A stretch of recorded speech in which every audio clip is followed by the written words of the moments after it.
So Airtel digital savings account ఎలా open చేయాలనేది explain చేస్తాను. సో ఇది మనకి జీరో బ్యాలెన్స్ అకౌంట్ అనమాట. ఎటువంటి మెయింటెనెన్స్ బ్యాలెన్స్ అయితే చేయనవసరం లేదు. మీరు జీరోగా ఉంచుకున్నా మీకు ఎటువంటి ఛార్జెస్ అయితే పడవు.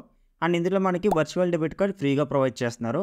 దీన్ని యూజ్ చేసుకుని మీరు ఏటీఎం విత్డ్రాల్ కూడా చేయొచ్చు. Cardless ATM withdrawals instant mobile transfer ద్వారా చేయొచ్చు. లేదా ఎయిర్టెల్ పాయింట్స్ ఉంటాయి కదా, అక్కడికి వెళ్ళి కూడా మీరు అమౌంట్ని అయితే విత్డ్రా తీసుకోవచ్చు అనమాట. అండ్ ఎయిర్టెల్ సిమ్ ఉండాల్సిన అవసరం లేదు. మీ దగ్గర ఏ సిమ్ ఉన్నా కానీ మీరు బ్యాంక్ అకౌంట్ అయితే ఓపెన్ చేసుకోవచ్చు. అలాగే ఫిజికల్ డెబిట్ కార్డ్ కావాలన్నా అప్లై చేసుకోవచ్చు. బట్ దీనికి ఛార్జెస్ అయితే ఉన్నాయి. 349 రూపీస్ పర్సనలైజ్డ్ డెబిట్ కార్డ్కి. అంటే మీ నేమ్ అనేది డెబిట్ కార్డ్ మీద ప్రింట్ అయ్యి వస్తుంది.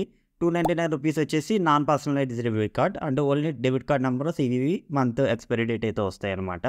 సో నన్ను అడిగితే ఫిజికల్ డెబిట్ కార్డ్ అయితే అవాయిడ్ చేసింది. పెద్దగా యూజర్స్లో అయితే ఏం లేవన్నమాట. ఒకవేళ మీరు ఏటీఎం విత్డ్రాల్ చేయాలనుకోండి, 3 ఏటీఎం విత్డ్రాల్స్ అయితే మనకు ఫ్రీగా ప్రొవైడ్ చేస్తారు. ఆ తర్వాత 25 రూపీస్ అనేది ఛార్జెస్ తీసుకుంటున్నారు. అలాగే మీరు మినీ స్టేట్మెంట్ తీసుకున్నా లేదా బ్యాలెన్స్ ఎంక్వైరీ చేసిన కార్డు ద్వారా మనకు 9 రూపీస్ అనేది ఛార్జెస్ తీసుకుంటున్నారు. ఇంక ఇది పేమెంట్స్ బ్యాంక్ అకౌంట్ కాబట్టి మ్యాక్సిమం 2 lakhs వరకే మన లిమిట్ అనేది అలౌ చేస్తారనమాట. మీరు పెద్ద పెద్ద ట్రాన్సాక్షన్స్ చేయాలంటే ఈ బ్యాంక్ అయితే సజెస్ట్ చేయండి నేను. ఒకవేళ మీరు ఎక్కువ లిమిట్స్తో ట్రాన్సాక్షన్స్ చేసే వాళ్ళు అయితే కనుక దీనికన్నా మీరు కొటాక్ 811 లేదా ఏయూ జీరో బ్యాలెన్స్ అకౌంట్ లేదా ఇండస్ఇండ్ ఇలాంటి బ్యాంక్స్ అయితే ప్రిఫర్ చేయొచ్చు. నేను ఆల్రెడీ వీడియోస్ చేశాను, డిస్క్రిప్షన్లో మీకు లింక్ ఇస్తాను. అలాగే ఐఎంపీ ద్వారా మనం ట్రాన్స్ఫర్ చేసుకోవచ్చు అని చెప్పాను కదా, I mean instant mobile transfer ద్వారా. ఇది 10K పర్ డే లిమిట్ అయితే ఇచ్చారు. మంత్లీ 75K మాత్రమే మనం ట్రాన్స్ఫర్ అయితే చేసుకోగలం అనమాట. మీ ఎయిర్టెల్ పాయింట్స్కి వెళ్ళి విత్డ్రా చేసుకోవాలనుకున్నా ఇవే లిమిట్స్ అయితే అప్లికేబుల్ అవుతాయి. ఒకవేళ మీరు ఎఫ్డీ చేయాలనుకుంటే అప్ టు 7% మనకి ఇంట్రెస్ట్ కూడా ప్రొవైడ్ చేస్తున్నారు పర్ యానం. ప్లేస్టోర్లోకి వెళ్ళి ఎయిర్టెల్ థ్యాంక్స్ అప్లికేషన్ అయితే డౌన్లోడ్ చేసుకోండి. ఇక్కడ ఓపెన్ చేసి మీ మొబైల్ నెంబర్ ఎంటర్ చేయండి. ఎయిర్టెల్ మొబైల్ నెంబర్ అవసరం లేదు, మీరు ఏదైనా సరే ఎంటర్ చేయొచ్చు. జియో అయినా విఐ అయినా సరే ఎంటర్ చేయండి. ఓటీపీ వస్తుంది, ఎంటర్ చేయండి. అండ్ తర్వాత ఈ విధంగా యాక్సెస్ పర్మిషన్స్ అయితే అడుగుతుంది, ఇచ్చేసేయండి. నెక్స్ట్ ఫస్ట్ టైం మీరు ఆ అప్లికేషన్ ఓపెన్ చేస్తే ఈ విధంగా ఇంటర్ఫేస్ వస్తుంది. ఆల్రెడీ ఎయిర్టెల్ అప్లికేషన్ యూస్ చేస్తున్నట్లయితే మీకు ఇంటర్ఫేస్ వేరే విధంగా ఉండొచ్చు. బట్ ఆప్షన్స్ అయితే ఇవే. కింద మనకి మేనేజ్ అనే ఆప్షన్ కనిపిస్తుంది, దాని మీద క్లిక్ చేయండి. ఇక్కడ గెట్ వాలెట్ అని కనిపిస్తుంది, దాని మీద క్లిక్ చేయండి. ఇక్కడ వాలెట్ క్రియేట్ చేసుకోవడానికి డీటెయిల్స్ అయితే ఇవ్వండి. మీ ఐడి ప్రూఫ్లో as per Aadhaar and PAN కార్డ్లో ఏ విధంగా ఉందో ఆ విధంగా నేమ్ అయితే ఎంటర్ చేసేయండి. లాస్ట్ నేమ్ అంటే మీ సర్ నేమ్ అనమాట. డేట్ ఆఫ్ బర్త్ ఇవ్వండి, email address, pin code. ID proof వచ్చేసి మీరు ఆధార్ కార్డ్ కానీ పాన్ కార్డ్ కానీ ఏదో ఒకటి అయితే సెలెక్ట్ చేసుకోండి. అండ్ దానికి సంబంధించిన డాక్యుమెంట్ నెంబర్ ఏదైతే ఉందో అది ఇక్కడ ఎంటర్ చేసుకోండి. నెక్స్ట్ ప్రొసీడ్ అయితే క్లిక్ చేయండి. ఒక ఎంపిన్ క్రియేట్ చేసుకోండి 4 digitsది. ఇది లాగిన్ అయ్యేటప్పుడు మనకి యూజ్ అవుతుంది అనమాట. ఎంపిన్ మర్చిపోకండి. అండ్ ఓటీపీ వస్తుంది, వెరిఫై చేసేయండి. నెక్స్ట్ వాలెట్ అనేది సక్సెస్ఫుల్గా క్రియేట్ అయిపోతుంది. ఇక్కడ వాలెట్ లిమిట్ 9,000 అయితే ఇచ్చారు. Exciting offers and cash backs అన్నారు కదా, ఇవి మనకి ఎలా తెలుస్తాయంటే నేను టెలిగ్రామ్ లింక్ అయితే డిస్క్రిప్షన్లో ఇచ్చాను. మన టెలిగ్రామ్ గ్రూప్లో జాయిన్ అయితే దీనికి సంబంధించిన ఏవైనా ఆఫర్స్ వచ్చినా కానీ నేను టెలిగ్రామ్లో పోస్ట్ చేస్తాను. సో వాటిని కూడా యూటిలైజ్ చేసుకోవచ్చు. ఇవే కాదు, money earning campaigns, deals, offers అన్నీ కూడా మన ఛానల్ అవైలబుల్గా ఉంటాయి. సో టెలిగ్రామ్లో జాయిన్ అవుతే మీకు బెనిఫిట్ ఉంటుంది. సో ఒకవేళ ఇంట్రెస్ట్ ఉంటే జాయిన్ అవ్వండి. నెక్స్ట్ ఎక్స్ప్లోర్ అనే ఆప్షన్ అయితే క్లిక్ చేసేయండి. హోమ్ పేజ్లోకి వచ్చేస్తారు. ఇక్కడ మనకి అప్గ్రేడ్ అకౌంట్ అని చెప్పి కనిపిస్తుంది, దాని మీద క్లిక్ చేయండి. ఒకవేళ ఈ ఆప్షన్ కనిపించకపోతే మీకు ఈ విధంగా ఎయిర్టెల్ బ్యాంక్ సర్వీసెస్ అని కనిపిస్తుంది, దాని మీద క్లిక్ చేసినా కానీ మీరు ఎయిర్టెల్ బ్యాంక్ అయితే ఓపెన్ చేసుకోవచ్చు. ఇంకా సింపుల్గా ఇక్కడ గెట్ స్టార్టెడ్ అని కనిపిస్తుంది, దాని మీద క్లిక్ చేయండి. ఇక్కడ మీ ఆధార్ నెంబర్ ఇవ్వండి, పాన్ కార్డ్ నెంబర్ ఇవ్వండి, టర్మ్స్ అండ్ కండిషన్స్ అగ్రీ చేసి నెక్స్ట్ అనే ఆప్షన్ క్లిక్ చేయండి. ఇక్కడ ఓటీపీ వస్తుంది, వెరిఫై చేయండి. ఇక్కడ క్విక్గా సెల్ఫీ అయితే దిగమంటుంది. మీ మొబైల్ ఇలా పెట్టుకోండి.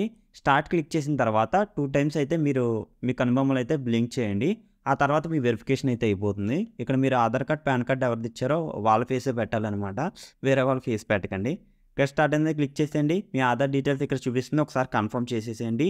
అండ్ మీ father name, mother name, marriage status, email address, professional details, స్టూడెంట్సా లేకపోతే సాలరీ ఎంప్లాయా, బేసిక్ డీటెయిల్స్, ఇన్కమ్ ఎంటర్ చేసేసుకోండి. అండ్ ఆ కరస్పాండింగ్ అడ్రస్ ఏదైతే ఉందో అవి కూడా ఇక్కడ సెలెక్ట్ అయితే చేసేసుకోండి. నామినీ డీటెయిల్స్ కూడా ఇచ్చేసుకోండి. మీ nominee name, date of birth and relationship ఏంటి, అండ్ నామినీ అడ్రస్ ఏమో కాదా అని అడుగుతుంది, ఇచ్చేయండి. అండ్ నెక్స్ట్ ఇనిషియల్ డిపాజిట్ చేసుకోవచ్చు మన బ్యాంక్ అకౌంట్లోకి. ఫర్ ఎగ్జాంపుల్ ఇక్కడ నేను మినిమం 1 రూపీ నుంచి అయితే చేయొచ్చు అనమాట. సో ఇక్కడ 1 రూపీ అయితే సెలెక్ట్ చేసుకుని యాడ్ మీద క్లిక్ చేస్తున్నాను. ఇక్కడ పేటిఎం, ఫోన్పే, గూగుల్ పే దేనో ద్వారా పేమెంట్ అయితే కంప్లీట్ చేసేయండి. ఈ విధంగా వస్తుంది. పేమెంట్ వెరిఫై అయిపోయిన తర్వాత అకౌంట్ అనేది యాక్టివేషన్ అయితే అయిపోతుంది. ఈ విధంగా కంగ్రాచులేషన్స్ అని వస్తుంది. అండ్ ఇక్కడ మనకి డెబిట్ కార్డ్ సంబంధించిన డీటెయిల్స్ అయితే చూపిస్తే ఇక్కడ గెట్ ఇట్ డెలివర్డ్ అని క్లిక్ చేస్తే మీకు ఫిజికల్ డెబిట్ కార్డ్ అయితే డెలివరీ అవుతుంది. ఇది 349 రూపీస్ అయితే ఛార్జెస్ పడుతుంది. బట్ ఇదైతే నేను ప్రిఫర్ చేయట్లేదు, ఎవరో ఆర్డర్ చేసుకోకండి. నార్మల్ వర్చువల్ డెబిట్ కార్డ్ ఏదైతే ఉందో అది సరిపోతుంది మనకి. ఒకవేళ మీకు అన్లెస్ అంటిల్ కావాలి అనుకుంటే ఆర్డర్ అయితే పెట్టుకోండి. ఈ విధంగా డెలివరీ అవుతుంది పోస్ట్లో. అండ్ ఇంట్రెస్ట్ రేట్స్ ఇక్కడ వచ్చినట్టు ఇక్కడైతే చూపించింది. ఇక్కడ ఎగ్జిట్ ఎనీవే అని కనిపిస్తుంది, దాని మీద క్లిక్ చేసేయండి. నెక్స్ట్ ఎయిర్టెల్ బ్యాంక్స్ సర్వీసింగ్స్లోకి వచ్చిన తర్వాత ఇక్కడ మనకి వెల్కమ్ కిట్ హియర్ అని కనిపిస్తుంది కదా, దాని మీద క్లిక్ చేయండి. ఇక్కడ మీ అకౌంట్ డీటెయిల్స్ అండ్ అలాగే మీ డెబిట్ కార్డ్ డీటెయిల్స్, అలాగే మీకు సంబంధించిన ఇంకా ఎక్స్ట్రా డీటెయిల్స్ అనేది తెలుసుకోవచ్చు. అకౌంట్ డీటెయిల్స్ మీద క్లిక్ చేస్తే ఇక్కడ మన అకౌంట్ నెంబర్, ఐఎఫ్ఎస్సి కోడ్ ఇంకా ఎక్స్ట్రా డీటెయిల్స్ అయితే కనిపిస్తాయి. ఇవన్నీ చెక్ చేసుకోవచ్చు. ఒకవేళ ఎంపిన్ చేంజ్ చేయాలనుకున్న ఇక్కడ నుంచి చేంజ్ చేయొచ్చు. అలాగే ఇక్కడ వర్చువల్ డెబిట్ కార్డ్ అని కనిపిస్తుంది కదా, దాని మీద క్లిక్ చేసుకుని మీ వర్చువల్ డెబిట్ కార్డ్ డీటెయిల్స్ అయితే ఇక్కడ నుంచి తెలుసుకోవచ్చు అనమాట. ఎగ్జాంపుల్ మీరు Paytm, PhonePe, Google pay link చేయాలనుకున్నా చేసుకోవచ్చు. ఇక్కడ నేను ఫోన్పేలో లింక్ చేస్తున్నాను. ఇక్కడ సింపుల్గా ప్రొఫైల్ ఆప్షన్లోకి వెళ్ళి యాడ్ బ్యాంక్ సెక్షన్లో ఎయిర్టెల్ పేమెంట్ బ్యాంక్ సెలెక్ట్ చేసుకొని వెరిఫికేషన్ అయితే కంప్లీట్ చేసేసాను. ఇంక virtual debit card details enter చేస్తే సరిపోతుంది. లేదా ఆధార్ కార్డ్ నెంబర్తో ఓటీపీ వెరిఫై చేసినా మన అకౌంట్ని అయితే లింక్ చేసుకోవచ్చు. సో మొబైల్ హోమ్ పేజ్లోనే మనకి ఇక్కడ నుంచి అమౌంట్ సెండ్ చేయొచ్చు. అండ్ అలాగే ఇక్కడ హిస్టరీ అని కనిపిస్తుంది, దాని మీద క్లిక్ చేసుకొని మీరు ఎంత ట్రాన్సాక్షన్ చేస్తారో మీ పాస్బుక్ హిస్టరీ అంతా కూడా మీరు ఇక్కడ నుంచి చెక్ చేయొచ్చు. అలాగే దీనికి సంబంధించిన రివార్డ్స్ ఏవైతే ఉన్నాయో అక్కడ నుంచి మనం క్లెయిమ్ చేసుకోవచ్చు. నేను ఆల్రెడీ చెప్పాను కదా, దీనికి సంబంధించిన ఆఫర్స్ అండ్ రివార్డ్స్ ఏవైతే ఉన్నాయో వాటికి సంబంధించిన డీటెయిల్స్ నేను టెలిగ్రామ్లో పోస్ట్ చేస్తాను. సో వన్స్ ఆఫర్ ఏమైనా అప్డేట్ చేస్తే కనుక నేను టెలిగ్రామ్లో పోస్ట్ పెడతాను. దాని ద్వారా మీరు యూటిలైజ్ అయితే చేసుకోవచ్చు. అలాగే మన ఎర్నింగ్ క్యాంపెయిన్స్ కోసం టెలిగ్రామ్లో జాయిన్ అవ్వండి. సో ఇంతే ఫ్రెండ్స్, ఓవరాల్గా ఎయిర్టెల్ పేమెంట్స్ బ్యాంక్ సంబంధించి మీరు ఇంకా ఏమైనా వీడియోస్ ఎక్స్పెక్ట్ చేస్తున్నట్లయితే దాన్ని కామెంట్ సెక్షన్లో కామెంట్ చేయండి. నెక్స్ట్ వీడియోస్లో ఇంక్లూడ్ చేస్తాను. ఛానల్ సబ్స్క్రైబ్ చేయండి, వీడియో లైక్ చేయండి, తప్పకుండా ఫాలో అవుతారు అనుకుంటున్నాను. Bye bye.